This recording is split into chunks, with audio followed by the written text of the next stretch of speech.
There was a time when the land of Canaan was home to a large family. Jacob, the patriarch, had many children, 12 in all, born to different women. But there was one son who held a special place in his father's heart: Joseph, the son of Rachel, the wife Jacob loved most.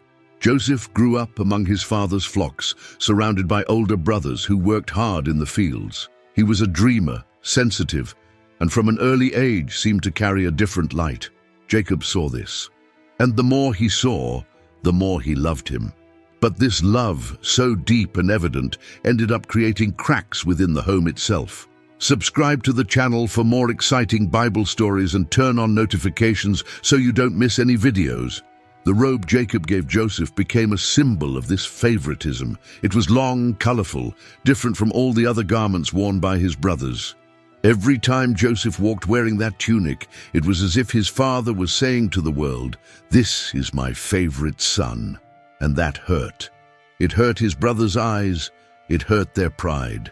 Jacob's love for Joseph became an open wound in the souls of his other sons. Joseph's childhood days were marked by this painful contrast. On the one hand, his father's affection and protection. On the other, the cold stares, the whispers, the growing distance from his brothers. Even without fully understanding, Joseph felt it. He felt that he was not welcome among them. He felt that his place beside his father distanced him from those who should have been his closest companions. At a very young age, Joseph began to accompany his brothers to the fields and observe their behavior. When he saw something wrong, he told his father. Perhaps he sought justice, perhaps he just wanted to please. But in the eyes of his brothers, he became a snitch. And that only fueled their rejection even more. In that home, where there should have been communion, the silence between the brothers became increasingly heavy. Joseph's childhood was marked by small wounds that accumulated until the day when rejection ceased to be veiled and became action. Joseph's story was just beginning. What seemed to be just a family conflict would turn into a journey of loss, pain, and redemption. Before continuing, I want to invite you to comment on which city or country you are watching from. Let's see how far this message is reaching. Time passed and Joseph grew up. His heart remained pure and his soul always seemed to be turned upward. It was then that dreams began to visit him, not simple nighttime reveries, but revelations that seemed to carry something sacred. In one of them, Joseph saw sheaves of wheat in the field. His sheaf stood upright, while those of his brothers surrounded him and bowed down to him. In another, the sun, the moon, and 11 stars bowed down to him. Innocent, Joseph shared the dreams with his brothers, perhaps seeking understanding. But when they heard his words, their eyes filled with indignation. "Will you really reign over us?" they asked. The hatred that had been silent now grew louder. Every word Joseph spoke seemed like a provocation. To them, he was not only their father's favorite, now he dared to dream of power and superiority. The hearts of his brothers began to close even more. What was already jealousy now turned to resentment. What was once exclusion now became conspiracy. Joseph, without realizing it, was digging a chasm between himself and those around him. And even when he told his father, Jacob, about his dreams, although Jacob rebuked him, he kept those words in his heart, as if he recognized that there was something deeper there. The mornings in that house were no longer the same. The brothers barely concealed their contempt. Joseph's mere presence was uncomfortable, his voice irritating, his silence even more so. Instead of uniting them, the dreams divided them. They brought to the surface what had been hidden: unresolved hurts, old wounds, accumulated envy. Joseph, even without meaning to, became a symbol of everything his brothers thought was unfair. And while the sky revealed images of a glorious future, the earth was preparing to clip his wings. The tension grew, and the family peace was only skin deep. The dreams that were hope for Joseph were an affront to his brothers, and deep in their hearts, an idea began to form. Something had to be done. Anger demanded action. Envy demanded a response. The boy of dreams was about to be torn from his own history. On one of those ordinary days, Jacob asked Joseph to go to the field to see how his brothers were doing and bring back news. It was a simple task, but one laden with meaning. Joseph set off alone, wearing his colorful tunic, unaware that he was walking toward the most painful moment of his life. When they saw Joseph from afar, his brothers did not see only their younger brother. They saw the dreamer, the favorite, the one who, in their eyes, needed to be silenced. The anger that had built up inside them bubbled like lava about to erupt. One of them said, "Here comes the dreamer. Let's kill him and throw his body into a pit. We'll say a wild animal devoured him, and we'll see what becomes of his dreams." But there was still a spark of conscience among them. Reuben, the oldest, suggested that they not kill him, but throw him into an empty pit, perhaps with the hope of rescuing him later. And so they did. When Joseph approached, his brothers seized him violently. They stripped him of his tunic and, without compassion, threw him into the bottom of a dry well. No water, no way out. There, alone, Joseph tasted the bitter taste of betrayal. His cries echoed, his pleas fell on deaf ears. The cold of the stones was less than the cold of being rejected by those who should have loved him. The floor of that pit seemed to mark the end of his dreams and his dignity. While Joseph suffered, his brothers sat down to eat, as if nothing had happened, as if their hearts could remain light, even after such a cruel act. But something even more terrible awaited them. When they saw a caravan of Ishmaelites on their way to Egypt, Judah had an idea. "Why kill our brother? Let's sell him as a slave. After all, he is our blood." And so they did. They sold Joseph for 20 pieces of silver, 20 coins that would never pay the price of a wounded soul. The young man was taken away in chains, moving further and further away from home, from freedom, from his dreams. To cover up their crime, the brothers stained the tunic with animal blood and took it to Jacob, who believed that his beloved son was dead. On that day, the boy of dreams was torn from his father's lap and thrown into the unknown. But what the brothers did not know was that even at rock bottom, God was already writing a new chapter. If this content is touching your heart, you can support this project by donating any amount by clicking on the "Thanks a lot" button. Your support helps me to continue telling these stories with dedication. Egypt appeared before Joseph as a strange land, with an unknown language and customs far removed from everything he had known. Torn from his home, his father's affection, and the freedom of his youth, he was now just a slave, another face among the many servants who went unnoticed in the bustling streets of a powerful civilization. He was bought by Potiphar, an officer of Pharaoh and captain of the guard. And there, in the house of a foreigner, Joseph could have given in to resentment, but he chose another path. Even when hurt, he remained faithful. He took on his tasks with dedication, and his conduct was marked by integrity. Potiphar soon realized that there was something different about this young Hebrew. He entrusted him with responsibilities, and in a short time, Joseph became the manager of his entire household. But even when everything seemed to be falling into place, the shadow of injustice returned to haunt him. Potiphar's wife began to lust after him. She repeatedly tried to seduce him, but Joseph refused, fearing to sin against God and betray his master's trust. Until one day, when the house was empty, she grabbed him. He fled, leaving his tunic behind. And she, overcome with rage, falsely accused him of attempted abuse. Without a fair trial, Joseph was thrown into prison. It was another fall, another blow. From the hands of his brothers to the bottom of the pit, from Potiphar's house to the darkness of prison. Everything seemed so unfair. But even in prison, Joseph did not let bitterness take hold of his heart. He served with humility and gained the trust of the guards and other prisoners. Once again, his silent faithfulness flourished in the most barren of places. Between bars and cold walls, he became a man. He learned to listen more than to speak, to wait more than to demand. His faith did not depend on circumstances. It was alive even in suffering, that dark place where many would lose hope, became the setting where God continued to work in silence. The time in prison would be long, but there, inside the cells, new encounters and experiences would take place. And the next turn in the story was already taking shape, even if it could not yet be seen. The days in prison seemed to repeat themselves, slow and silent. But Joseph was not alone. The God who had accompanied him in the deepest valley remained there, watching, guiding. It was in this environment of shadows that two men arrived at the prison, the chief butler and the chief baker of Pharaoh, accused of offenses against the king. One night, both had disturbing dreams. Seeing their dejected faces, Joseph approached them and asked kindly. Upon hearing their accounts, he humbly and fearfully interpreted their dreams.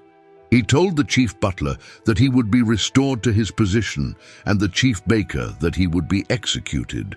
3 days later, everything happened as he had said. Before the cupbearer left prison, Joseph made a simple request: "Remember me when you are well." But time passed, and the cupbearer forgot. 2 years dragged on. For Joseph, they were days of silence, of waiting, of prayers without visible answers. But suddenly, something changed. Pharaoh had 2 disturbing dreams, and no wise man in Egypt could interpret them. It was then that the cupbearer remembered. There is a young Hebrew in prison who knows how to interpret dreams. Joseph was summoned at once. After presenting himself to the king, he made it clear, "It is not in me, but God will give Pharaoh a favorable answer." He listened attentively to the dreams and revealed that 7 years of abundance would be followed by 7 years of famine. He advised Egypt to prepare by storing the surplus from the good years. The Pharaoh, impressed by Joseph's wisdom and humility, did something unimaginable. He took off his prison clothes and dressed him in fine linen. He put a ring on his hand and made him governor of all Egypt. No one would move without his permission. Joseph, the slave, was now exalted as a prince.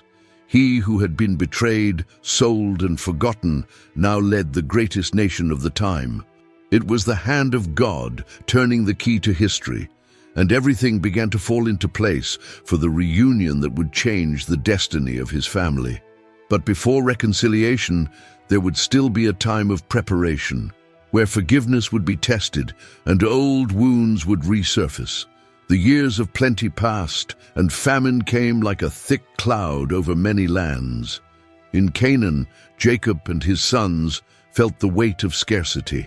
They heard that there was food in Egypt, and Jacob sent 10 of his sons to buy grain.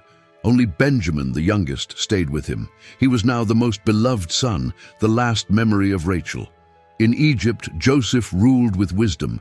He was the one who distributed the supplies, who decided who received them and how much. It was there, in that scene of urgency, that his brothers entered and bowed before him, as in the dreams of their youth. But they did not recognize him.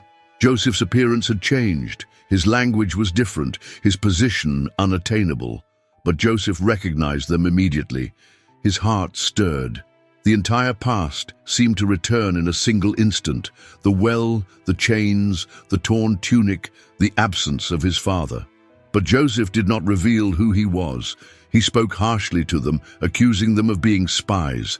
They denied it, explaining that they were brothers, sons of an old man, and that there was still a younger brother who had stayed at home.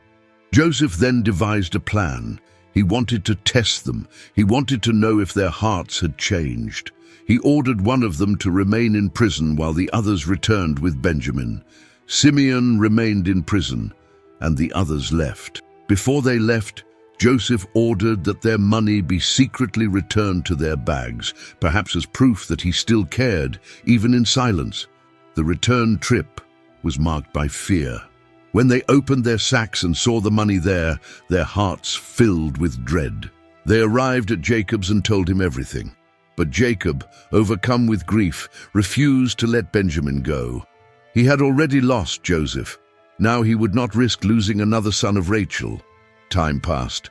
Hunger grew. Necessity spoke louder. And finally, reluctantly, Jacob allowed Benjamin to go with them. They took gifts, double the money, and many fears in their hearts. Joseph waited. With each new step his brothers took, he watched. His eyes searched for answers. There was an invisible battle going on, between justice and mercy, between remembrance and redemption. The reunion with his brothers was only the beginning of something much greater. When the brothers returned to Egypt with Benjamin, Joseph welcomed them in an unexpected way. He ordered a feast to be prepared. The joy of seeing them all together, especially Benjamin, touched him deeply. But he still needed to see something else. He needed to understand if those men who had once sold him had really changed. During the banquet, Joseph watched in silence. He saw how they treated Benjamin. He noticed their looks, their gestures. Then, discreetly, he had their bags filled with provisions and returned their money. But this time, he hid his silver cup in Benjamin's bag. Shortly after they left, Joseph sent his servants to catch up with them and accuse them of theft. The brothers were perplexed. They denied it vehemently. And to prove their innocence, they said, "If anyone among us has the cup, he will die." When the sacks were opened, the cup was found in Benjamin's sack. The silence that followed was suffocating. The brothers tore their clothes in despair and returned together to Joseph's house. This time, they did not leave Benjamin alone. They all returned. It was a sign. There, before Joseph, something profound happened. Judah, the same man who had once suggested selling him into slavery, spoke up. He spoke from the heart. He told of his elderly father, of Jacob's pain at the thought of losing another son. He pleaded, and in the end, he offered to remain a slave in Benjamin's place. "Let the boy go. I will stay in his place." Those words broke down the last barrier in Joseph's heart. He saw for the first time true repentance. He saw brotherly love. He saw transformed men. The pain of memory still throbbed, but now there was something new, hope. The test was complete, and the answer was clear. Time does not erase everything, but truth and repentance have the power to heal. At that moment, Joseph did not see only brothers. He saw broken men. He saw a family that might at last be restored. And there, amid restrained tears and raw emotions, Joseph approached the most difficult and most divine decision of his life. Judah's words echoed like thunder in Joseph's heart. He could no longer contain his emotions. He ordered all the Egyptians to leave the room, and there, alone with his brothers, the pain that had built up over so many years exploded in uncontrollable tears. He cried so loudly that everyone heard him. The wall he had built to protect himself crumbled. With a broken voice, he revealed who he was. "I am Joseph, your brother." A deep silence fell over the room. His brothers were stunned, unable to speak. Their eyes searched to understand the impossible. This powerful man before whom they had bowed down was the same man they had thrown into a pit years ago. Fear gripped them. Would Joseph now take revenge? But what they heard was the opposite of what they expected. Joseph comforted them. He told them not to be distressed or blame themselves. He acknowledged that, despite human wickedness, God had brought everything about to preserve life. "It was not you who sent me here, but God." Those words, spoken with tears and compassion, were not just forgiveness, they were healing. Joseph did not just choose not to take revenge. He chose to love. He chose to embrace. And so he did. He embraced each of his brothers, especially Benjamin. The crying was now collective, and the wounds of so many years began to heal. At that meeting, a generation was freed from guilt. A cycle of hatred was broken. The rejected brother now became the restorer of the family. What could have been a story of revenge became a testimony of grace, because Joseph chose to look beyond the pain. He chose to see the hand of God where before there was only pain and injustice. He sent for his father and his entire family. He offered them the land of Goshen, the best of Egypt, so that they could live in safety during the years of famine. Jacob's house, which had once been divided, was now moving toward full reconciliation. And Joseph, the boy of dreams, was now the man of forgiveness. His heart, shaped by suffering, became a refuge for those who had once hurt him. The forgiveness he released not only transformed a family, it changed the course of history for an entire people. When the brothers returned to Canaan with the news that Joseph was alive, Jacob could hardly believe it. His heart, scarred by years of mourning, nearly stopped. But when he saw the caravans, the supplies, and heard the details, something inside him ignited again. For the first time in many years, hope and joy mingled in his weary eyes. The journey to Egypt was long but filled with emotion. And when Jacob finally found Joseph, the reunion was moving. Father and son embraced each other for a long time. Joseph cried on Jacob's shoulders as if unburdening himself of years of absence, pain, and longing. That moment sealed something greater than words could express. Joseph made all the necessary arrangements for his family to be well received. He chose the region of Goshen, a fertile and safe land, for them to live. There were now 70 people, children, grandchildren, servants, all welcomed under the protection of the Egyptian government, thanks to Joseph's position. What had begun with betrayal now blossomed into reconciliation. In the new land, family relationships were restored day by day.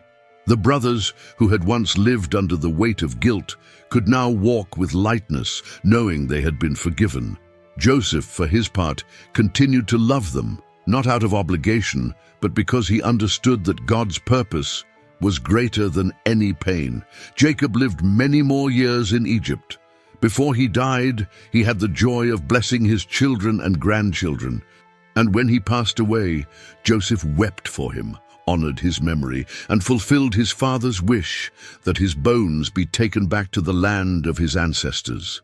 With Jacob's death, the brothers feared that Joseph would now change his attitude. They thought, what if he holds a grudge and now wants revenge? But once again, Joseph responded with grace. He wept when he heard such words and reaffirmed his forgiveness. You intended to harm me, but God turned it into good. In Joseph's story, forgiveness was not a single act, but a way of life. Reconciliation was built day after day with words, gestures, and true love. And it was this attitude that restored his family, strengthened bonds, and prepared Israel for the new phase of its history. Joseph's story is not just a narrative of overcoming adversity, but a powerful journey of inner healing and family reconciliation. He was betrayed by his own brothers, sold into slavery, wronged, and forgotten. But even in the face of so many wounds, he chose not to live trapped in pain. Joseph decided to forgive, and that forgiveness was not light or easy. It was a forgiveness that cost tears, silence, waiting, trials, and courage. Joseph did not ignore the pain. He went through it, but when he saw that his brothers' hearts were broken, he opened his arms. He did not humiliate them. He did not make them pay. On the contrary, he embraced them, sustained them, and protected them. The choice Joseph made impacted not only his life, but changed the destiny of an entire generation.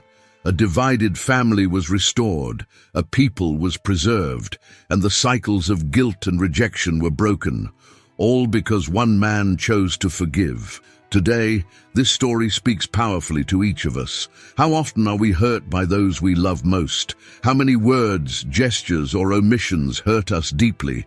And when finally the one who hurt us repents, what do? Forgiveness is a choice, not a feeling. It is not forgetting what happened, but deciding to no longer live hostage to the pain. It is looking at those who hurt us and seeing, with the eyes of faith, that God can transform any story, including our own. Forgiveness sets us free. It frees others, but above all, it frees us. Joseph could have become a bitter, vengeful, cold man, but he chose to be a source of life. He chose to be a channel of healing. And that is why his story is remembered to this day as an example of faith, spiritual maturity, and obedience. As we look at Joseph's journey, may we also seek this kind of heart, A heart that recognizes God's hand in everything, that transforms wounds into testimonies, and that makes room for reconciliation. Because when we forgive, we become more like God Himself. If you enjoyed the story of Joseph and his brothers and want to continue following other stories of faith and overcoming adversity, be sure to like this video and share it with your loved ones. And of course, subscribe to the channel so you don't miss any new content. Together, we will explore more powerful lessons from the Bible,